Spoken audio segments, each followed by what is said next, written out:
Carl DeMaio, chairman of Reform California. Good morning, Carl. Good to see you. Good morning.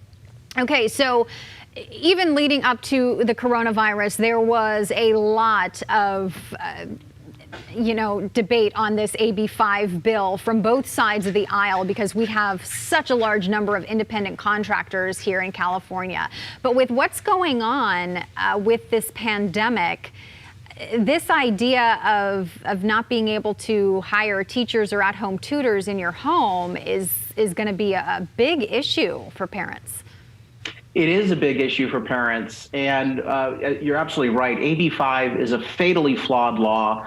It's an overreach by California politicians who are trying to destroy a vibrant part of our economy, the gig economy.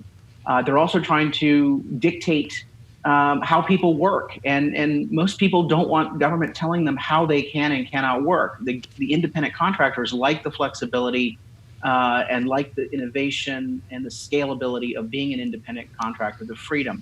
Now, in the middle of COVID, you've got Gavin Newsom instructing and mandating that schools are closed, not for a justifiable scientific reason, but rather because he's bowing to the power of the teachers' unions. Desperate parents are trying to figure out what do they do to make sure that their kids keep pace with their learning objectives. So many of them have, used innovation. The same innovation in the gig economy is happening right now in education as parents are working together to pool money to hire tutors. And what it's being called is pod learning, pod learning, where a group of parents hire a tutor to help their kids keep pace. Because everyone knows that the distance learning is just simply not going to be enough for the students. Well, now we've got the governor pushing the Employment Development Department, EDD, with $40 million of taxpayer money to begin investigations, including targeting parents who hire tutors. And if they don't comply with AB5, then they will face penalties. I mean, realistically, do you think with everything going on that the state government is going to be able to crack down on this going on individually in people's homes?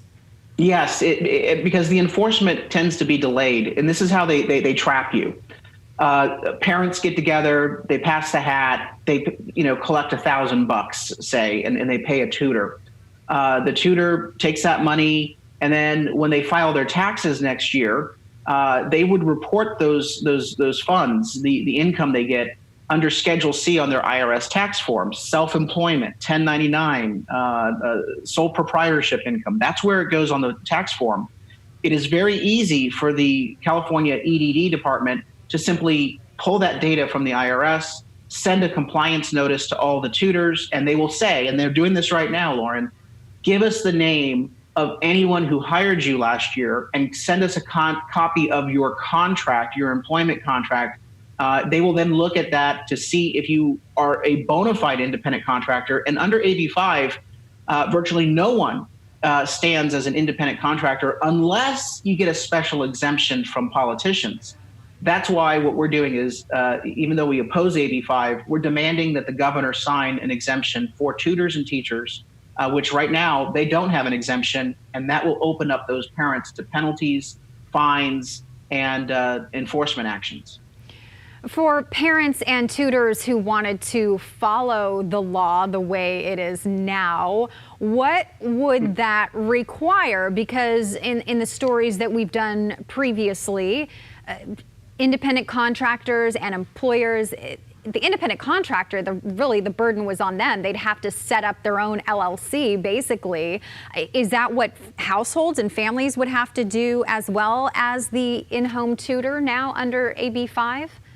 Lauren, you're absolutely right, and this is how insidious Newsom and the author of AB5, Lorena Gonzalez, are on this issue.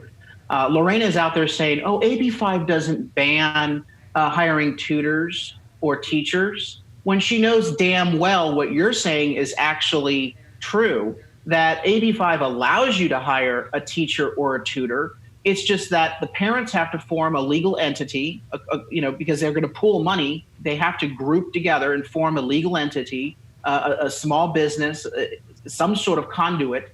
Then the tutor has to form a legal entity, and it gets worse. They have to show that the tutor didn't form the entity just for that one transaction. The tutor will have to show that they have other clients, that they've been doing advertising, that they're available to other clients, that this is an established and ongoing business. And then on top of that, even if they met all those criteria, the parents would have the added burden of processing payroll taxes, filings for employment at both the state and federal level, and in some jurisdictions at the local level as well. In San Diego, for example, if you're a tutor hired, the parents will have to set aside personal leave time for sick and other absences, and they would have to account for that. And by the way, the tutor then is covered under California employment law, and that brings all sorts of other litigation and legal risk for everyone involved. This is, again, a slap in the face to parents that are just trying to help their kids, a slap in the face to tutors and teachers who recognize that kids need this help and are stepping forward bravely during the pandemic to offer these services. Shame on Lorena Gonzalez for passing this law. Shame on her for lying about this law. And we call on the governor to suspend this law so that parents can confidently take care of their educational needs for their children.